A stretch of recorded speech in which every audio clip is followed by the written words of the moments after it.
Welcome to the Wear, Wag, Repeat podcast. I'm Tori Mystic, here with my dogs Lucy and Bert.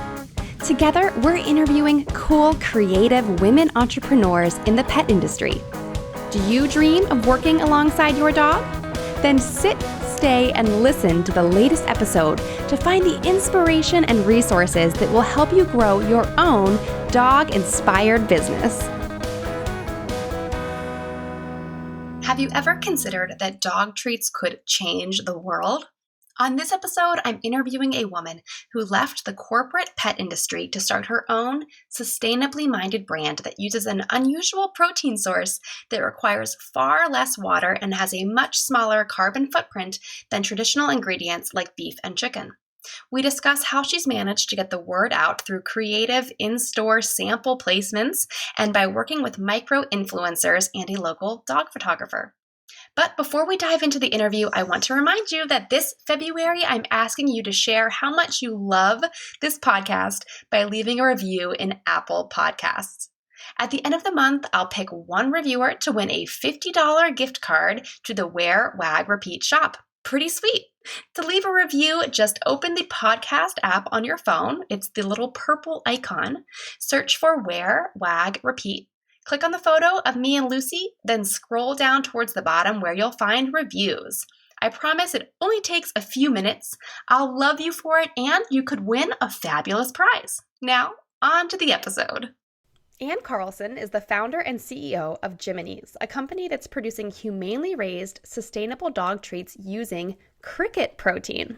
Prior to Jiminy, Ann was the VP of Market Intelligence at Del Monte and Big Heart Pet Brands, where she led shopper insights, market analytics, competitive intelligence, and strategic projects. Now, Ann lives in Berkeley, California with her husband, Eric, daughter, Booth, and two rescue pups, Derby, who's a Great Dane, and Tuco, a Labrador mix. Hi, Ann. Hi, Tori. Thanks for having me on your show. I'm excited to talk to you and learn more about Jiminy. I don't know anything about eating crickets.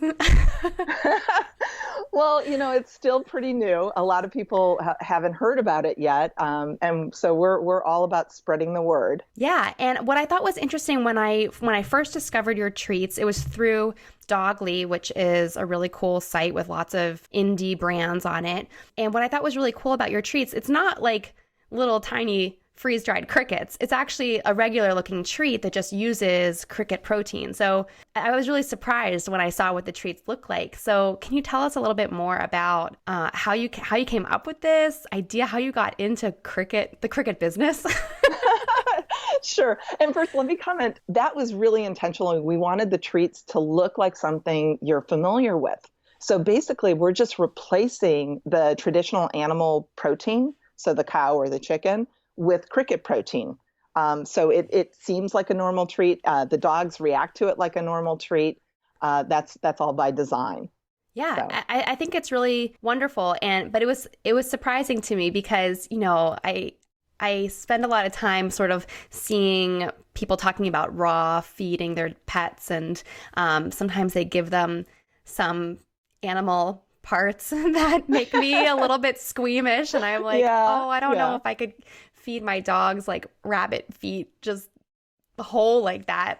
But some people certainly do. So I just think it's really cool how you've made them into just regular looking treats. It's really great. Yeah, it's helping to normalize the whole thing. What is special about cricket? Like why did you want to pursue this when there are many other sources of protein that people are already using? What's so cool about the crickets? Well, when I was leaving Big Heart Pet, so Big Heart got acquired by Smucker, and I wanted to stay in California. So I raised my hand and said, I'll be a synergy, which means I get a severance package, which helped me, have a little bit of time to decide what I really wanted to do.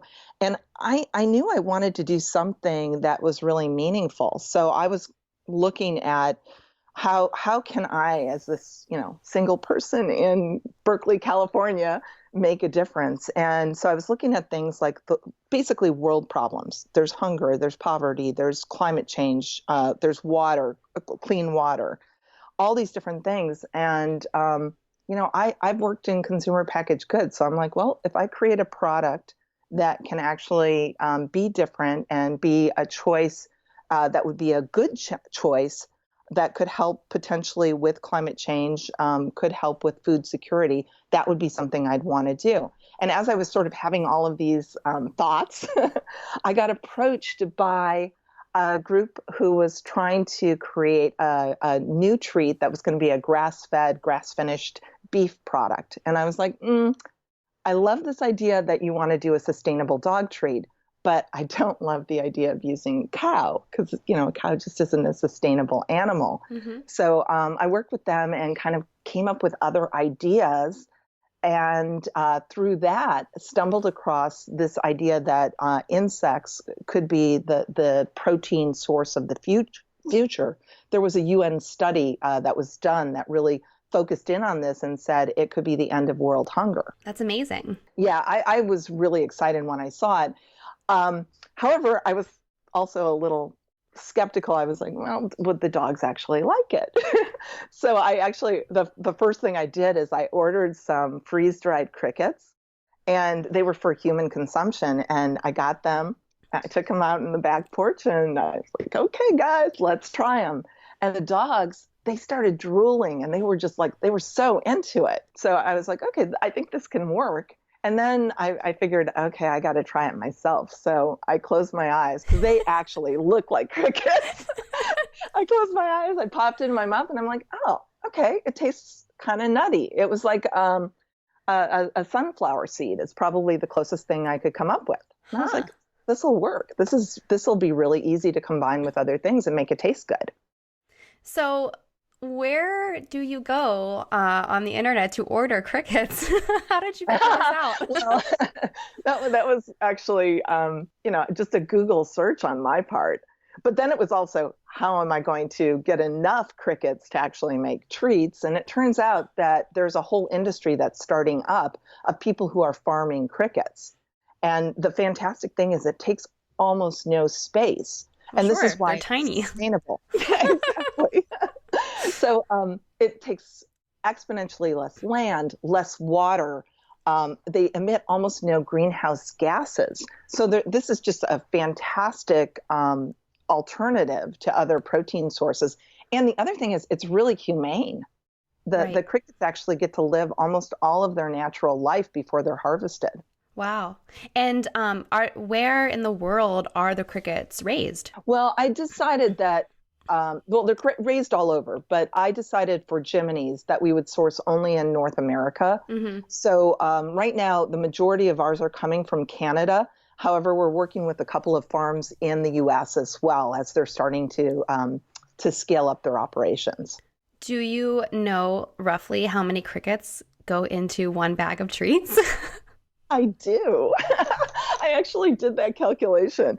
There are about 525 crickets in one of our bags of biscuits. And actually, one biscuit has about 5 crickets in it. Oh my gosh. That's amazing. That's way more than I thought you were going to say. Well, they get ground up into a powder that we're working with. So it's actually becomes like a cricket meal. Mm-hmm. And the cool thing is that you use the entire cricket. So there's like hardly any waste. Mm-hmm. Yeah, there's almost no waste. And the other thing about it is that it makes it this incredible superfood because it's not just protein, it actually has fiber as well because the exoskeleton is getting ground up as well. And that provides this great fiber, mm-hmm. which we've been doing some work and it looks like there's a gut benefit to it as well. Yeah. So digestibility is fantastic. And so the first product that you went into was a treat that's just, a reward or a training treat or however you want to use your treats. Do you carry other products or are you working on introducing something that's like just a powder that could be something mixed into regular food? We've got a whole sort of roadmap of things that we're planning on doing into the future. We started with the biscuits. We just added a soft and chewy training treat, which is fantastic. The dogs mm-hmm. just go nuts for it. we do palatability testing, and every single dog that tried it loved it. I think whatever dog is selected for the taste testing of the treats, they've got it. They have got life figured out. That's like the Well, we ideal always dog. joke around that our dogs like really hit the jackpot to be in a house where we're testing treats all the time. Yeah, I know. My dogs have certainly hit the jackpot too. But beyond the treats, we're actually we're working on the dog food, Hmm. and we're planning to have that come out actually mid-year. Oh, wow. And along with that, we're looking at some other product types that would go with it, a topper perhaps, Hmm. and some other things for dogs. But then ultimately, we want to get to cat as well. Oh, that's interesting. There's not a lot of brands that I talk to that kind of merge into the cat industry as well. Well, cats are carnivores, and so you have to really think about what you're doing when you create a product for them. But everybody who has dogs and cats has come back to me and told me that their cats like our treats. So we're really kind of bullish about the cats. And the cricket naturally has taurine, and taurine is one of these things that cats need to be healthy. Right, Actually, dogs as well, but right. to have it naturally occurring is pretty cool. Yeah. So, all right. So just to shift gears a little bit, you have such an interesting background in business and working for large companies. What kind of skills were you able to bring from what you were doing at Big Heart Pet and Del Monte over to Jiminy, that maybe a young entrepreneur could implement in their business? Well, really kind of thinking about where the industry needs to go next. I spent a lot of time at Big Heart Pet looking at the trends that were happening in the marketplace. And when you're at a big company, you're kind of riding current trends. You're not going to create a new one. And so for me to be able to sort of release myself from the big company shackles, I could do something that was really different that I thought would lead the market into a different space. And for me, I knew I wanted it to be around the sustainability area because a lot of people don't realize how big the pet industry is. There's Oh, over yeah. 89 million dogs in the US, Oh, yeah. and they consume 32 billion pounds of protein each year. So if I had said I wanted to do a cricket protein dog treat or dog food when I was at a big company, we would have run the numbers and there's no way we would have gotten it off the ground. But when you're off doing something on your own, you're able to do these things that are perhaps a little bit more unusual. And, you take that leap and you say, I know people haven't heard about it, but we're going to explain it to them in such a way that they're going to understand why it's so wonderful. So, did you do a lot of marketing research in order to figure out how to communicate this to customers? I did a lot of market research back in the day. My team in particular, they did the work in the stores. They did the work to understand where things were going. And one of the things that I did do is I understood, what it takes to get somebody to pick up a product that's new and different for the first time. And I've used that understanding in what I've done with Jiminy's. And so with Jiminy's, we've got the big bags of treats, but we actually created these little tiny sample size. And we put those in a container that sits at the register, sort of like, think about candy when you're going in a grocery store and, all the candy is there as you're waiting in line. Well, we created the same kind of thing as dog candy with Jiminy's to get people to try it for the first time. And it's inexpensive to try. You get like 10 treats that your dog, you can take them on a walk with you. You can just try it there in the store. And it helps people see that it's not scary. There aren't antennae and legs sticking out of it. And their dog really likes it. And we're confident that their dog is going to like it. So we did things like that I had kind of learned that's what makes sense and that's how to do it at the bigger company. Yeah, that's really interesting. What a cool idea. I also noticed your packaging is really beautiful. Did you put a lot of your past experience and knowledge in the pet industry into designing the packaging for that? Or was that a new thing for you to work on? It was actually a new thing for me to work on. I never had to work on packaging back in the day, but it's really fun. I love it. I love that side of it. And we tried to use really vibrant colors. Yeah, that's what really jumps out at me. They really catch your eye. And it looks different than the other things that are on shelf. And that was actually part of my intent as well. We are different. I want to look different. So that was part of, as we were thinking about design, that's what we did. The other thing we did is we put the ingredients on the front of the package because we think it's important. People want to know what's in it. So I put 85% of what's in the bag on the front of the package. That's amazing. Yeah, I spend a lot of time looking at ingredients when I go to the pet store, and it's amazing to me how many have sugar and lots of salt and different ingredients and stuff in them, and it's all kind of hidden in the smallest font as possible on the back of the bag. So I think that kind of transparency is just so important to people these days. Now that, we're not really, I mean, there are certainly people who are pet owners, but there's such a trend for pet parents that people really care as much what they're feeding their pets as they would their actual children. Oh, absolutely. It's so important to be transparent about it. And we're always in dialogue with consumers. We get so many questions. It's kind of amazing. We get a lot of them on social media, but we also get them coming through our website where they'll ask about why this product or why this ingredient, why that ingredient. Can I taste them myself? Right. And the answer is yes, because they're actually human grade. I eat them in meetings all the time. I try most of the dog's things as well, just because I'm curious, especially if I make something myself, and if yours are human grade and you know all the ingredients, then why not try it? Oh, yeah. I was at one trade show and we got to about 4:00 in the afternoon and I realized all that I'd eaten the entire day were Jiminy's. You're going to start barking one day, Anne. Either that or chirping. I don't know. That's so funny. Sorry to interrupt the interview, but I would love to see what you're doing while you catch up with the Wear, Wag, Repeat podcast. Take a screenshot of this episode in your podcast player or snap a selfie with your earbuds in. Bonus points if it's on a dog walk, and share it to your Instagram stories, tagging me at TMystic. I'll keep an eye out for mentions, and I would love to give you a shout out from my own account. Okay, now back to the episode. So when you're creating a new dog treat or a food or something like that, are there approval processes that you have to go through in order to get it approved by some sort of nutritional board of some kind? Well, the one part is the crickets, and we're taking that through an approval process with AFCO. AFCO is the governing body. That's something that we're doing prior to launching the food.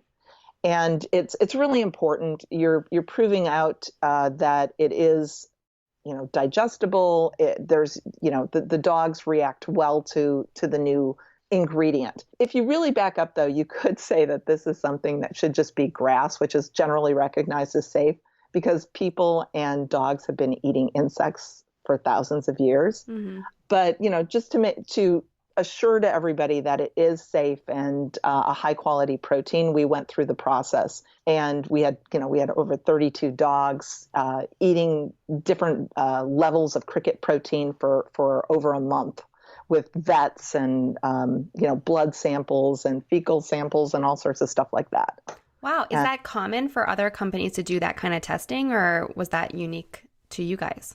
Well, other companies will do it if they've got something novel that's coming up. A lot of times it's the supplier of the ingredient that does this, but there was really nobody stepping up to do it with cricket protein. So I knew that this is an ingredient that we're embracing fully. So I was like, well, I guess we're going to have to be the guys to do it. Yeah. And it's expensive, but it's in the end, I believe it's worthwhile. It's the right thing to do. Right. Well, and like you mentioned at the beginning of the episode, you wanted to do something that would make a difference and make an impact. And, by doing all that testing, it's making it easier for other people to maybe use cricket protein in the future and just kind of, make the world a little bit better, sustainable place.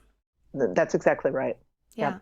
so we've talked a lot about the crickets and how sustainable and they are and humanely raised and all that kind of stuff. What other sustainable practices do you use in your company? Well, whenever we're making a decision, we always come back to our purpose and try to make sure that we're staying true to who we are. What we've stated is that we want to be a positive force for change, make sustainable choices, make humane choices, and then be mindful of the bigger picture. Mm-hmm. So that's kind of it filters through everything that we do. As we're working on the food, we're looking at including another protein source, and we're actually looking to include a fish because there's benefit in including they have the omegas, they have right. A lot of other benefits that go into the food, and in doing that, we made sure that we were working with a fish that was MSC certified. So Marine Stewardship Council says that it's being done right. Oh. So that's the kind of thing that we'll do. Yeah, very, very awesome. So it's more just like a lifestyle, and I think anything that just helps people enjoy their time with their dog better is something worth doing. So giving your dog lots of treats makes them happy, and it makes me happy too. So yeah, and you can feel good about this. If you buy one of our treats, bags of treats instead of a beef bag of treats, you save 250 gallons of water. Oh, so you kind of buried the lead on that. That's really, that's a cool fact. Yeah. So, wait, tell me that again. If you compare one of our bags of treats to a bag of beef treats, we save 250 gallons of water with just that one bag of treats. That's awesome. So the sustainability, when I said it's exponentially different, it really is. It's amazing. The greenhouse gas emissions, we've looked at our greenhouse gas emissions, and we looked at them as a life cycle assessment, which means cradle to manufacture. And we are 7.4 times less greenhouse gases than beef treats, 2.3 times less than chicken treats. And that even takes into account getting the crickets from Canada. Yeah, so that includes the transportation of the ingredients and manufacturing it and packaging it. Exactly. Wow, that's incredible. So one of the things I have to ask you about, because I am really obsessed with Instagram, as everyone who listens to this show knows, I spend more than a healthy amount of time on there. And your account just really stood out to me because you seem to have so much customer content, user generated content. And I think that it's hard for a lot of companies that I talk to get quality content from their customers. Sometimes the photos are just dark or blurry or just bad angles and not something they can really use. But you seem to have so much great usable stuff coming from your customers. And so I was just wondering if you could kind of talk a little bit about that and how you get them to take good photos, or how you choose which photos you're going to repost. Well, we try to repost pretty much everything that our consumers are tagging us in, because we just love it. We love that they've taken the time to do that. It's really meaningful to us. When we do work with influencers, and we try to reach out to influencers who are sort of young and getting started, 10 to say 30,000 followers, that kind of range. And we've got a woman on our team who actually reaches out to people who do that. And we will send them the treats, and then it's up to them what they do with it. They all have their own style for their accounts, but and they won't do it unless they love the product. And so this is, part of our strategy. We're convinced that if someone tries the product, they're going to like it. So we'll send them a couple bags of treats, and then whatever comes back with it, we will use it. And it's really worked out well for us. I love it. There's so many dogs that are just amazing, and what the people do with them is really funny. The dogs that can hold the bag. There's just so many cute things. I'm so jealous of that. My dogs cannot hold things in their mouth. So the funny thing is mine won't either, because I taught them not to take things at the beginning, and now to ask them to do it, they're like, wait, that's not right. I can't do that, Mom. So, okay, so that makes sense to me that you're sort of reaching out to accounts that are like micro influencers that have Yeah. that already have really good content and really good photos. And so I'm guessing, the person who works with you who reaches out will, DM them or email them, I guess, to get in touch. Yep, that's exactly right. Mm-hmm. And then, we'll talk about what Jiminy's is and, what we're about.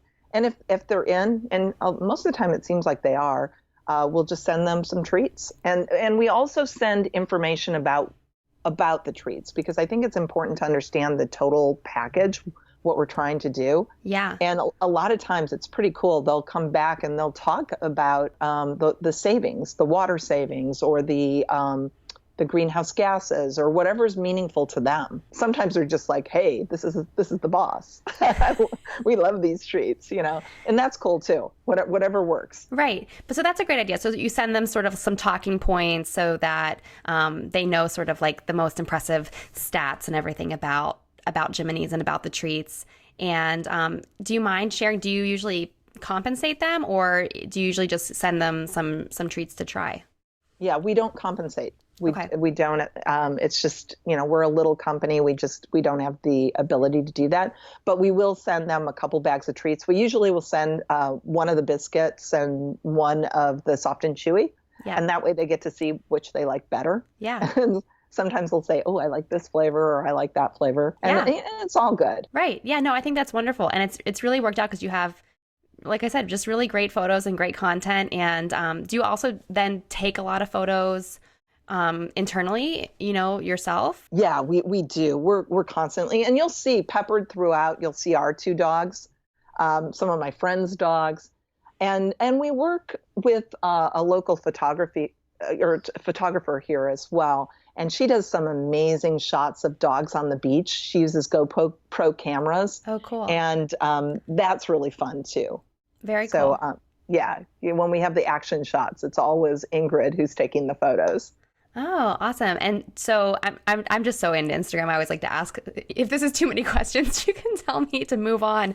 But No, it's cool. How often do you work with her to take new photos for your account? Well, with Ingrid, we'll go out, I probably meet with her every month, but we don't take photos every month. We probably do that every 2 or 3 months. Yeah.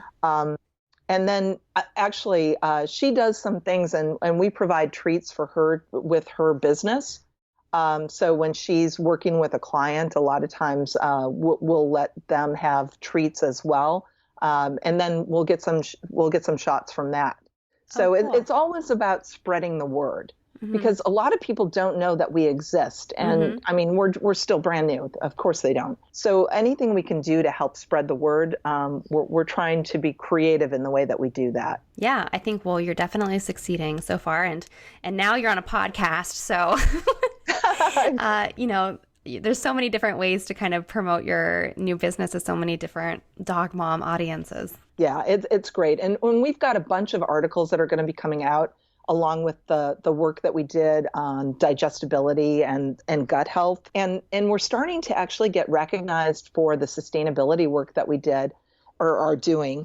We just got a SEAL award, which was really cool. It's a Sustainability, Environmental Achievement, and Leadership Award.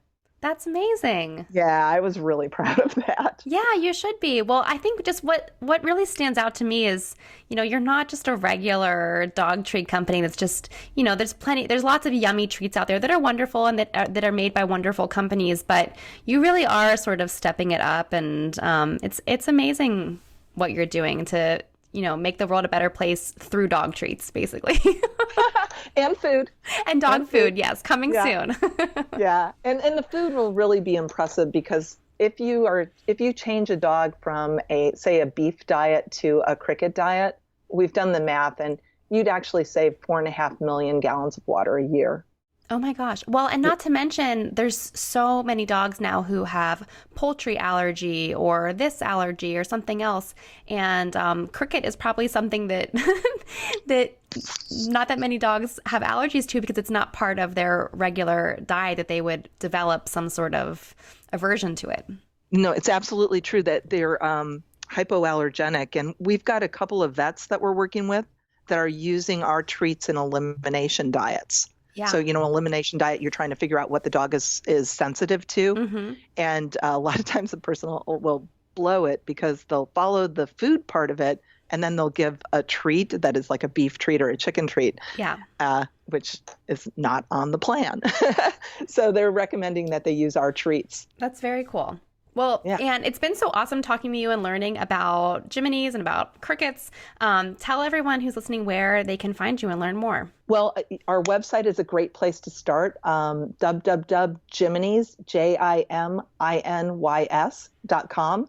And there is actually a where to find us on there. All of our stores are listed, and we're in over 350 stores across the U.S. at this point. Oh, very cool. Well, I'll have to have you back on another episode to talk about how you figure out distribution and all that kind of stuff, because there's just like so many different little things in the pet industry to learn about. Oh, I'd love to. Yeah, great. Well, thank you, Tori. Thank you. Thank you for listening to the Wear, Wag, Repeat podcast. You can fetch show notes at wearwagrepeat.com. If you like what you hear, please hit subscribe so you don't miss an episode. And until next time, we'll see you around the dog park.